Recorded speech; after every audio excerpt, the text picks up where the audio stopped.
Está preocupada la gente por el crédito. Sí. La oposición está preocupada por el crédito. 10.000 millones de pesos. ¿Cuánto sería, Soto? 20 millones de dólares. Buenos días. Acá estaba escuchando la nota de Ignes. A precio blue serían 20 millones de dólares. 20 millones de dólares. Claro. 40 más o menos en la cotización oficial. ¿Quién se la presenta? ¿Usted tiene para prestarle al gobierno? ¿Está bueno el interés? Voy a ver si llego con lo... Creería que sí. Costello dice que me va a prestar ahí un poco. Así que entre Costello y Para nosotros... enterar. Para enterar, sí. Vamos a prestarle a la provincia para que, bueno, haga las obras que no Bueno, pudo empieza a concluir. desarrollarse, digamos, un tema más de discusión dentro de la campaña. Por lo pronto, en la oposición quieren saber para qué quieren la plata, cómo se Y va a ahí gastar dice, la para plata vivienda, obra pública y y la compra de finalidad bienes que de le van a dar. capital. Bueno, Dice ahí. y bueno, pero se ve que Quieren más específico. más Quieren. específico. Bueno, la oposición lo veo muy diluido dentro de la interna de la oposición al sector gana Catamarca. Es como que hay un gran protagonismo de la gente de Mansi. hagamos el cambio de nuestra vida, que ha logrado, si usted se fija en la evolución de los acontecimientos, ha sido lo único que ha logrado conmoverlo al gobierno. En dos oportunidades. Uno cuando vino la ministra de Educación de la Ciudad de Buenos Aires, Soledad Acuña, que cuestionó el sistema educativo, más que el sistema educativo, los resultados del sistema educativo de Catamarca, y dijo que era imperioso una reforma de fondo. Parecer de la ministra Soledad Acuña que ameritó respuesta de la ministra de Educación de la provincia, de la presidenta de la Cámara de Diputados, de la ministra de Educación de la provincia, Andrea Centurión, la presidenta de la Cámara de Diputados, Cecilia Guerrero, e incluso de la exgobernadora y actual senadora nacional, Lucía Corpachi. Y luego, cuando viene Horacio Rodríguez Larreta, jefe de gobierno de la Ciudad de Buenos Aires y precandidato a la presidencia, que cuestiona, entre otras cosas, la política minera y la administración del litio. Dice que los beneficios de la explotación litífera en Catamarca no se reflejan en el bienestar de la gente, lo cual mereció una respuesta más enfática aún por parte del gobierno. Tan es así que le encabezó el propio gobernador Raúl Jalil, tildándolo de ignorante a Rodríguez Larreta. O sea, habla desde la ignorancia porque no conoce cómo se administran acá los fondos mineros. Bueno, ante esto, el sector que lleva como candidato a gobernador a Flavio Fama aparece como medio retrasado en la interna, ¿no? Recordemos que ahí entre Fama y Mansi se van a tener que definir la candidatura a gobernador del sector. Y me puse a pensar a qué obedece esto. Y parece ser, al mismo tiempo que muestra una eficacia dentro de la interna del sector de Mansi, revela una carencia general de la oposición. Porque el gobierno se conmueve y responde únicamente cuando las objeciones vienen de afuera. O sea, vienen agentes exógenos. La ministra de Educación de la Ciudad de Buenos Aires, Soledad Acuña, el jefe de gobierno de la Ciudad de Buenos Aires, Horacio Rodríguez Larreta. Cuando esa gente cuestiona, el gobierno reacciona. Es como que esos foráneos vienen y rompen un equilibrio. En general, las discusiones con la oposición, con los opositores de acá, son mucho menos intensas o no ameritan las mismas respuestas, vamos a decir así. Esto es una carencia, al parecer, general de la oposición, la necesidad de contar con un respaldo de afuera que venga a darle fuerza. Empoderarlos. Empoderarlos, exactamente. Ahora, dentro del ecosistema opositor, de lo que es la interna opositora propiamente dicha, es un grave problema esto para el sector de Fama, de Monti, de Grillo Ávila, porque ellos no tienen un gobierno que venga a ayudarlos. No, Rodríguez Larreta es el jefe de gobierno de la ciudad de Buenos Aires. En cambio, Patricia Bullrich no tiene un gobierno, no tiene ministro, secretario, tiene un discurso muy agresivo, muy erosivo, pero no cuenta con una administración. Y sus experiencias como administradora se remontan a la época de la Alianza. Y, bueno, fue ministra de Seguridad también de Macri. De manera tal que ahí hay como una carencia que habrá que ver cómo cubre la gente de Gana Catamarca, del sector de Fama, para al menos empardar en el terreno, repito, de la opinión pública, o de lo que se muestra, las cargas con sus antagonistas. Porque los patricios están, obviamente, en desventaja. No se sabe, por lo pronto, cuándo va a venir Patricia Bullrich. Sí anuncia hoy, creo que el diputado Cesarini, que el sábado va a estar acá Gerardo Morales. Gerardo Morales, sí. Gobernador de Jujuy y candidato a la vicepresidencia con Rodríguez Larreta, que va a ser muy interesante preguntarle a Gerardo Morales de esto del litio. Esto que ha dicho Rodríguez Larreta, porque Gerardo Morales integra junto con el gobernador Raúl Jalil y el gobernador de Salta, Gustavo Sanz, la mesa del litio. Mansi, entre las apreciaciones que hizo tras las declaraciones de Rodríguez Larreta y la respuesta del gobernador Jalil, que fue muy inusualmente dura la respuesta de Jalil, inusualmente agresiva fue la respuesta del gobernador,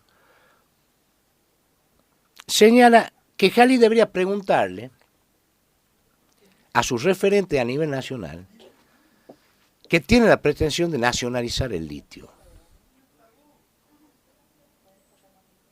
Recordemos el efímero precandidato a presidente Horacio Guado de Pedro, ministro del Interior, en algún momento se refirió que estaba de acuerdo con esta idea que fue planteada por diputados del kirchnerismo en la Cámara de Diputados de la Nación. Digamos, de Pedro no volvió a referirse a eso porque ya no es precandidato. Fue muy interesante ver ahí en la fiesta del poncho esa exhibición de la potencia del jugo gástrico, del aparato digestivo del peronismo, donde estaba Sergio Tomás Massa, ministro de Economía y candidato a la presidencia, que fue el victimario, digamos, de Guado de Pedro. Fue el que lo desplace, que lo hace bajar a Guado de Pedro, que también estaba en el mismo escenario en la fiesta del poncho, como ministro del Interior y el jefe de campaña de Massa. Y también estaba ahí el ministro de Seguridad, Aníbal Fernández, que era uno de los más enfáticos defensores, escudero de la precandidatura de Daniel Scioli, que es el otro caído en esta batalla a manos de Massa. Y estaba el gobernador Jalil, que fue el Miguel Strogoff de los gobernadores, el correo del zar, que fue a llevarle el mensaje de los gobernadores al presidente Alberto Fernández y luego a la vicepresidenta Cristina Fernández de Kirchner sobre la necesidad de sellar una lista única para competir en las PASO. En alguna medida Jalil hace esta gestión en defensa propia, porque recordemos, Jalil es uno de los pocos mandatarios que hace sus elecciones provinciales, juega su reelección en forma simultánea con la nación. Entonces, para él era bastante inconveniente que se le abriera un paraguas nacional bajo el cual pudieran refugiarse eventuales disidencias en la elección de agosto y de octubre. Pero para el resto de los gobernadores también, porque los otros gobernadores tienen que dirimir las representaciones nacionales en agosto y octubre, y también les resultaba inconveniente decir, bueno, porque ustedes tienen un problema ahí en el área metropolitana, entre Cristina y Alberto, no lo pueden resolver, nos van a ir a abrir paraguas y a provocarnos divergencias en nuestros distritos. A lo que voy, y lo que quería señalar, es esta ventaja que tiene el mansismo, le vamos a decir así, en este marco general, digamos, donde ya vino Massa, ya vino Rodríguez Larreta, y ahora falta que venga Patricia Bullrich. La ventaja que tiene las tropas de Mansi para dar la batalla, al contar con factores exógenos poderosos que vengan a desequilibrar el equilibrio provincial. ¿Qué opina usted, Cotelo? Yo lo único que le digo, Varela, que mientras usted habla, van llegando mensajes. ¿Y qué Y dice? tenga mucho cuidado con lo que dice porque lo están escuchando en Buenos Aires. ¿Ah, sí? Sí, dice, lo estoy haciendo escuchar a los porteños aquí, dice. No se van a enojar, dice, por todo lo que le dice. ¿Quién se va a enojar? No, qué sé yo, no sé. Mensajes que son que Bueno, llegan hablemos de 15, la elección 4, de Santa 30, Fe. 26, 73. Podemos hablar de la elección de Santa Fe. Y le tengo otro mensaje. Que venga una ministra de afuera a evaluar el sistema de acá es vergonzoso. Los opositores no tienen discurso propio. Todo porteño, dicen por acá. Hola, Daniel, disculpa, estoy escuchando Carpincho. Bueno, está bien, yo estoy diciendo, acá hay un equilibrio, un ecosistema político provincial que está equilibrado, donde la oposición cuestiona y el gobierno le responde a veces y otras veces no. Y estos factores exógenos vienen a desequilibrar ese panorama. ¿Sabe con quién pasó esto? Esto de que tiene que venir un factor de afuera para desequilibrar, para alterar el estado de cosas en Catamarca, con el caso de Bachani. El caso de Bachani se altera y empieza a acelerarse la causa catamarqueña en el juego federal a partir de las acciones que toma la fiscal Valeria Risi, fiscal de delitos complejos en la provincia de Córdoba, y ahí se acelera. Acuérdese cómo fue. Sí. La fiscal ordenó la detención y el allanamiento de las oficinas de Bachani, y ese mismo día, casi en simultáneo, se ordenó la detención aquí en Catamarca. Que los catamarqueños se quedaron con el preso y la fiscal cordobesa hizo el allanamiento en la oficina de Bachani. De manera tal que parece ser que es necesario o es indispensable que venga una mirada de afuera a marcar o alterar los ánimos, por lo menos, del oficialismo. La reacción con respecto a la política del litio fue tremenda. Esos términos con los que el gobernador Jalil se ha referido a Rodríguez Larreta, yo no se los conocía.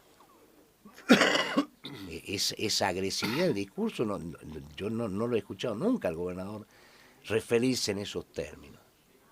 Se ve que entró el cuchillo en el flanco y está en litigio esto del litio. Que, como dije, Mansi le dijo al gobernador Jalil, pregúntele a sus mandantes que quieren nacionalizar. Ahora, el candidato ahora es Massa. Vamos a dar alguna referencia del precandidato presidencial para ver qué posición puede tener con respecto al litio. Sergio Massa. Sergio Tomás Massa. Fue más Gerardo Morales, gobernador radical, el vicegobernador de Gerardo Morales, Jaquín, era del sector de Massa. Claro. En Jujuy fue la única provincia en 2015 donde fueron elecciones el radicalismo aliado con el Frente Renovador. Y Gerardo Morales era el que propiciaba el ingreso de Massa En Cambiemos. a la alianza en ese entonces Cambiemos. Una oposición de otros sectores, Que se debatió entre ellos Sanz, en la famosa convención de Gualeguaychú. Claro.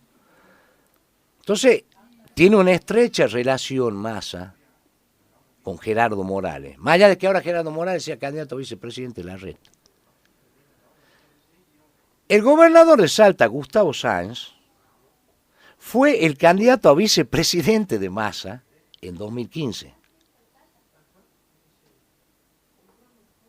O sea, es una suerte de ahijado de Sergio Tomás Massa. Una suerte de aliado de Sergio Tomás Massa.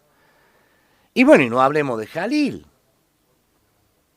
Massa es el beneficiario de las gestiones de los gobernadores que llevó adelante, que ejecutó Raúl Jalil, con un dato adicional.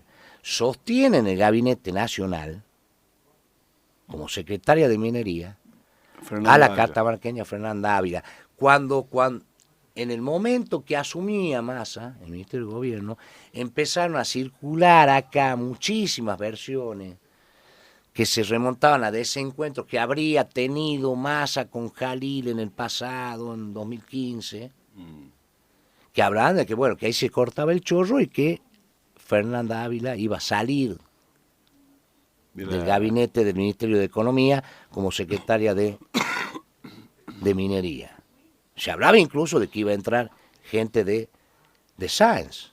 Y finalmente sí entró gente vinculada a Sáenz, Flavia Rollón se llama la secretaria de Energía, pero Fernanda Ávila todavía sigue ahí.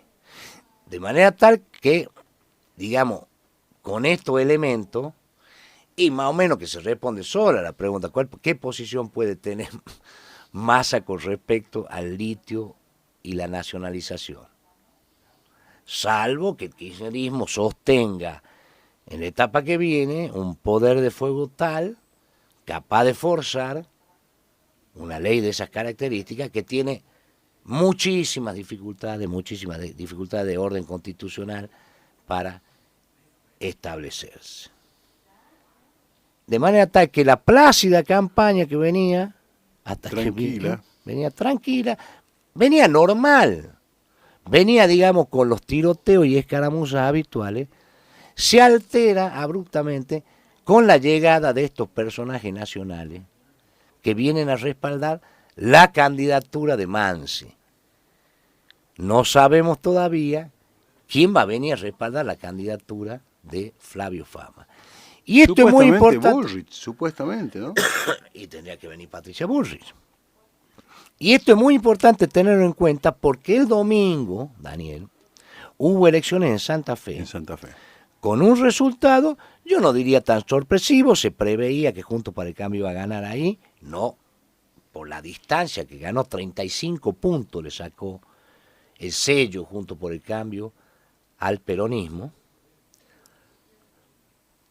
pero estaba mucho más pareja la pelea entre Maximiliano Puyaro, que ganó, y la senadora Lozada. Puyaro tuvo un triunfo contundente dentro de la interna de Juntos por el Cambio, ahí en Santa Fe, por la gobernación de Santa Fe. ¿Y a quién responde Puyaro? A Rodríguez Larreta. O sea, es un aliado de Rodríguez Larreta y aparte es aliado de Martín Lustó, el senador de la Ciudad de Buenos Aires, titular de Evolución, que va a pelear el gobierno, la candidatura por el gobierno de la Ciudad de Buenos Aires contra el primo Jorge Macri. Así que me parece interesante ver cómo van jugando estas relaciones nacionales y el poder de fuego que realmente tienen los dirigentes nacionales, porque ahí en Santa Fe, bueno, Santa Fe es un ecosistema, primero, muy agredido por las políticas kirchneristas, es una provincia agrícola, ganadera, agroindustrial, digamos, las políticas económicas del gobierno nacional y el discurso, sobre todo kirchnerista, es particularmente agresivo ahí, o sea, cala con mayor profundidad en el electorado, pero está tramada por el narcotráfico, inseguridad, por la narcodelincuencia, claro, de la narcocriminalidad. De manera que se prevé por ahí el discurso de Bullrich, que es de mano dura, que es de una posición firme contra el delito, hasta de represión, iba a calar ahí, en Santa Fe, y la iba a ayudar a Lozada. Y esto no fue así. Lo que ganó fue una opción, Puyaro, más moderada, más de centro, que no fue detectada por las encuestadoras. Este es el otro fenómeno que se da ahí en Santa Fe. Las encuestadoras fallan en sus pronósticos. Hay ostensibles fallas. Y la explicación que dan es que la baja tasa de respuesta que obtienen de los encuestados. Dice, ¿quiénes responden? Y responden los que están politizados. Y que no está politizado no responde. Y ahí hay como un electorado que es como si estuviera con el cuchillo bajo el poncho, que no revela para qué lado se va a volcar, o que miente, y espera hasta último momento para decidir a quién le va a entregar su voto. En Santa Fe, donde se esperaba que Burrich hiciera, o la candidata de Burrich, Carolina Lozada, hiciera un papel más importante, digamos, o le ganara, o estuviera mucho más cerca de Puyaro. Puyaro le sacó más de 10 puntos de ventaja. 12, 34-22. Sí, 34-22 en candidato a candidato. Tercero quedó el candidato del peronismo. De manera tal que hay que ver cómo funciona eso y que si algo de eso estará funcionando acá en Catamarca. ¿Cómo estará funcionando acá la situación en Catamarca? Porque sí tiene el sector de fama, recordemos, intendentes jugando con él. El caso de Pelchi Río, que va por la senaduría de Belén, el caso del intendente de Ancasti, Rodolfo Santillán, el caso del intendente de Antofagasta de la Sierra, Taritolay. Julio Taritolay. Esa estructura, digamos, en términos de estructura, está la línea celeste jugando mayoritariamente ahí, con Luis Lobo Vergara como candidato a diputado nacional. Bueno, esa estructura es una cosa, es un elemento, un factor muy importante, sobre todo en una interna, pero del otro lado, en el término de discurso y de la capacidad de lastimarlo al gobierno, parece hasta el momento ser mucho más eficaz el sector que encabeza Rubén Mansi.